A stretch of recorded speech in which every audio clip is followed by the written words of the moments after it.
Boa, rapaziada! Tudo certinho, senhoras e senhores? Não mais no gato? Tudo bom?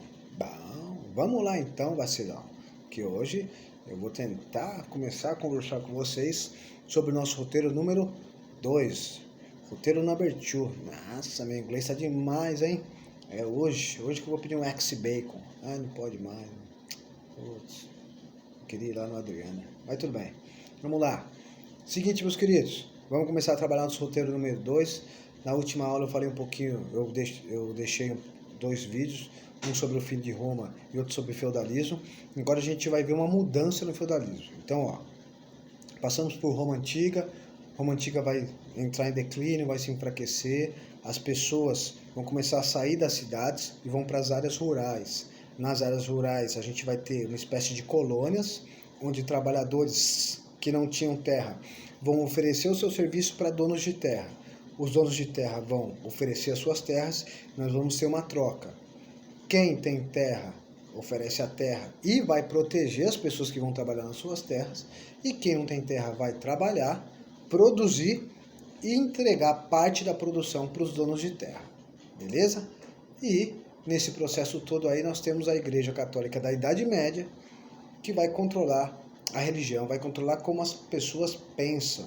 E vai, claro, controlando como as pessoas pensam, fazer com que as pessoas pensem como ela quer e como os nobres, que são os donos de terra, querem.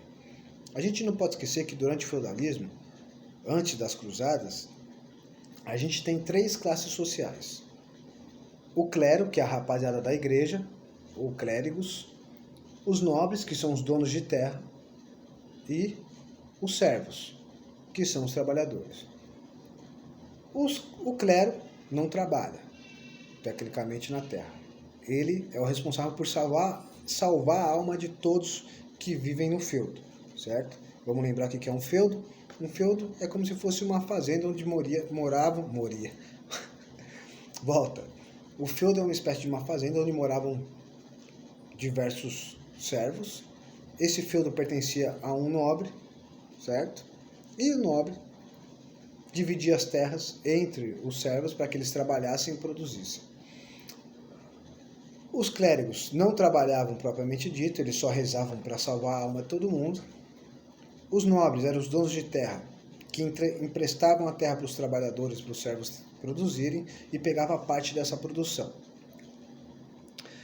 Os nobres tinham uma obrigação também, eles tinham que proteger todos, se o feudo fosse invadido, certo? O feudo, pedaço de terra lá dele. E os servos eram os caras que, trabalhavam pra caramba para conseguir produzir todo tipo de objeto, de alimento consumido dentro de um feudo. Então era como se fosse uma espécie de mini cidade, mas não era uma cidade com estrutura. Você tinha lá uma divisão toda, vocês devem ter visto isso no livro, devem ter visto também isso no vídeo. A gente conversou isso um pouquinho no ano passado, sobre essa estrutura do feudo. Beleza. Mas tudo muda. A gente está falando de um processo aí de 1000 anos. E uma hora vai mudar. O feudo, as coisas funcionavam até que bem. Os servos trabalhavam, pagavam impostos, o nobre recolhia os impostos, pegava uma parte para si, entregava uma parte para o clero, para a igreja controlava suas riquezas, e as pessoas iam vivendo assim. Mas isso vai mudar a partir do século IX e século X, certo? Quando algumas melhorias são feitas, quando os agricultores conseguem melhorar a sua produção. Se eu melhorei a minha produção, as pessoas vão ter mais oferta de alimento. Se eu tenho mais oferta de alimento, eu vou comer melhor. Se eu como melhor, eu vou ficar mais forte. Se eu como mais forte, se eu estou mais forte, eu vou durar mais tempo. Eu tenho mais força. Inclusive, para aumentar a minha família, e aí a minha família aumenta. A minha criança, meu filho ou minha filha que nasceu, agora tem mais oferta ainda de alimento. Então, essa criança tem menos chance de morrer. Que era uma coisa muito comum, beleza? De as crianças não vingarem por má alimentação, por desnutrição. Mas agora, a partir do século IX, século X, com o melhoramento das técnicas de produção, a produção vai aumentar, as pessoas vão comer mais, então vão morrer menos. A população vai aumentar bastante. Por volta de 100, 150 anos, essa população aumenta tanto que ela vai superlotar os feudos. Vai ter muita gente nos feudos. Então, muita gente começa a deixar a zona rural, os feudos, e começa a procurar as cidades. As cidades também vão ficar cheias. As estradas vão ficar cheias. Os comerciantes começam a se incomodar. Comerciantes, a nobreza, o clero, começam a se incomodar porque tem muita gente, muito assaltante, muito mendigo.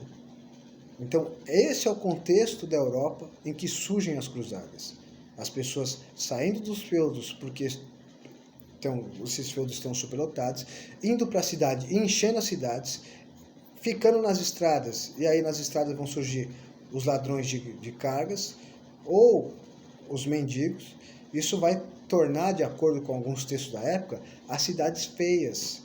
Os nobres e o clero não gostam dessas cidades cheias de mendigos e ladrões. Não. Beleza. Para completar a nossa informação, por volta do século XI, acontece um pequeno probleminha. A cidade de Jerusalém, uma cidade sagrada para as três maiores religiões, ou das três maiores religiões do mundo hoje. É uma cidade sagrada para os judeus, para o judaísmo, para os cristãos, para o cristianismo, e para os muçulmanos, o islamismo.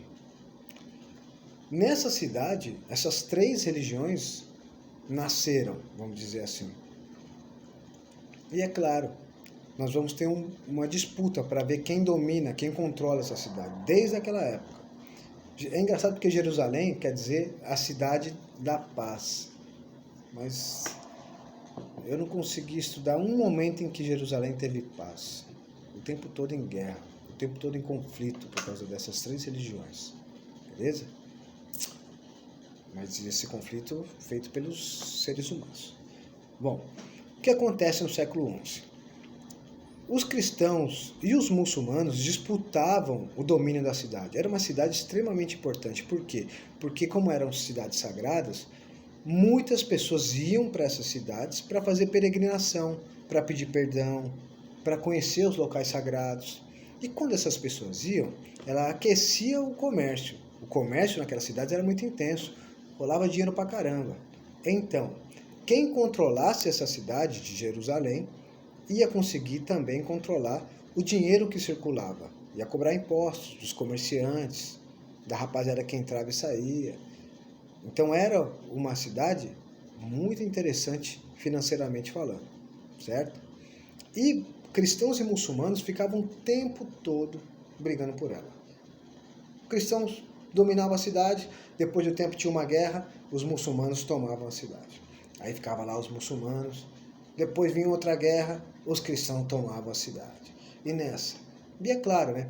Quando os cristãos tomavam a cidade, eles proibiam os muçulmanos de entrar na cidade de Jerusalém. Pô, uma cidade sagrada, cara, para os muçulmanos também. Eles estavam proibidos. Quando os muçulmanos estavam dominando a cidade, aí era a vez deles proibirem os cristãos de entrarem. Tá bom. Então vamos lá. Agora eu vou juntar esses dois fatos. Beleza? No meio do século XI, Jerusalém estava na mão dos muçulmanos e eles tinham proibido os cristãos de entrarem na cidade. Chorei, hein? Muito triste. Ao mesmo tempo, as cidades na Europa estavam cheias de ladrões e mendigos. Feio demais, tô louco. E isso estava incomodando os nobres e clérigos, os reis, a Igreja Católica da Idade Média. Então, buscando dar uma solução para esses dois problemas, o excesso de gente pobre, o excesso de ladrão nas estradas, que estava atrapalhando o comércio, querendo também diminuir o poder dos muçulmanos na cidade de Jerusalém e diminuir a influência dos muçulmanos Lembrando que os muçulmanos nessa época do século XI, eles dominavam o comércio do mar Mediterrâneo. Era a civilização mais desenvolvida da época. Tinha dinheiro, fazia o comércio muito bem. Tentando enfraquecer os muçulmanos, nobres, junto com a Igreja Católica da Idade Média, então os reis e nobres, junto com a Igreja Católica da Idade Média, pensam numa forma de dar solução para esses dois problemas. A Cidade Santa estava dominada pelos muçulmanos e o excesso de gente indesejada nas ruas e cidades. Como é que eu vou fazer para que essas pessoas indesejadas não fiquem nas ruas e cidades? Eu posso matar? Não, não pode, cara. Mas eu posso criar uma coisa para que elas, de repente, é esse o contexto das cruzadas. As cruzadas vão ser criadas pela Igreja Católica da Idade Média, junto com a nobreza dessa época também, para tentar retomar a Cidade Santa, Jerusalém, que estava na mão dos muçulmanos. Esse é o primeiro ponto. Segundo, tentar diminuir o poder dos muçulmanos no comércio do mar Mediterrâneo, porque eles estavam dominando a bagaça, beleza? E diminuir a quantidade dessas pessoas pobres, mendigos, ladrões, essas pessoas indesejáveis, diminuir o número delas nas cidades europeias ou nas estradas europeias, beleza? Tudo bem? Então, eles pensam numa solução. Vamos criar uma guerra. Cria uma guerra, as pessoas vão morrer, vão combater os muçulmanos. Tá ótimo. Só tem um problema. Como é que eu vou convencer as pessoas a irem para uma guerra assim, do nada? Vai lá para a guerra por mim? Jamais. Mas a gente não pode esquecer que essas pessoas eram extremamente religiosas. Elas não iam lutar pelo rei, mas elas lutariam por quem? Por Deus. Elas lutariam, elas morreriam, elas matariam por Deus. E é exatamente isso. Então, nosso querido Papa Urbano II, nosso não, né? O Papa Urbano II, no ano de 1095, escreve um texto bonito, onde ele fala o seguinte: cristãos, ele não fala isso, né? Estou só refazendo aqui. Cristãos, a cidade santa de Jerusalém, a cidade onde Jesus cresceu, a cidade onde Jesus nasceu, cresceu e foi crucificado, está na mão de infiéis muçulmanos. A gente precisa, nós cristãos temos o dever de retomar essa cidade. A gente tem o dever de conquistar a Cidade Santa novamente e dar para ela a liberdade. Bonito. Cristãos, vocês têm o dever de ir até Jerusalém, retomar a cidade, matando e conquistando a cidade na mão dos muçulmanos. Mas temos um problema, né? Não tem um mandamento aí na Bíblia que fala não matarás? E agora? Como é que o Papa Urbano II me vem e fala um bagulho desse? Mas aí há uma interpretação diferente agora desse mandamento. Não matarás um cristão. Muçulmano pode matar à vontade. Então, pelo contrário, esse texto, o Papa Urbano II fala que matar um infiel, no caso um muçulmano, você consegue ser perdoado pelos pecados. Olha que coisa. Um mandamento foi reinterpretado para ser usado durante as cruzadas. Então agora você pode matar, desde que seja um muçulmano, pode matar à vontade. E se você morrer lutando para reconquistar Jerusalém ou contra os muçulmanos, você está perdoado de todos os seus pecados. Então agora a gente tem uma outra justificativa.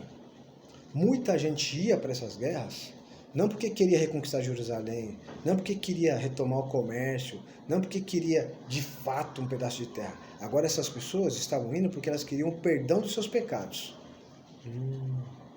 Então, se você reparar, nós temos interesses diferentes. O clero quer reconquistar Jerusalém, porque é uma cidade importante economicamente para a Igreja Católica também da Idade Média. Os nobres, além de conquistar Jerusalém, querem também conquistar novas terras e novas rotas de comércio, que estavam dominadas pelos muçulmanos. E as pessoas mais pobres, trabalhadores? Elas queriam novas oportunidades de trabalho, talvez, e o perdão dos seus pecados. Então, o Papa Urbano II, quando escrever esse texto, ele sabe o que ele está fazendo. Ele vai usar da fé das pessoas para levar elas para a guerra. Beleza? Tudo bem? Esse é só a primeira aula. Bom, calma, que a gente vai devagar. Já deu para fazer umas 2, 3 questões aí sobre o nosso roteiro 2. Próxima aula a gente finaliza eles, beleza? Espero ter ajudado vossas senhorias, mas calma, vai devagar, não acelera o processo não. É nós que tá. Valeu? Senhoras e senhores, por enquanto então, muito obrigado pela atenção e paciência. Me desculpa se eu não proporcionado. Vai de leve na manguaça da Marília e ó, mete uma máscara nessa cara aí, rapá. E se puder, nem sai de casa, não. Tá embaçado, eu sei que tá embaçado.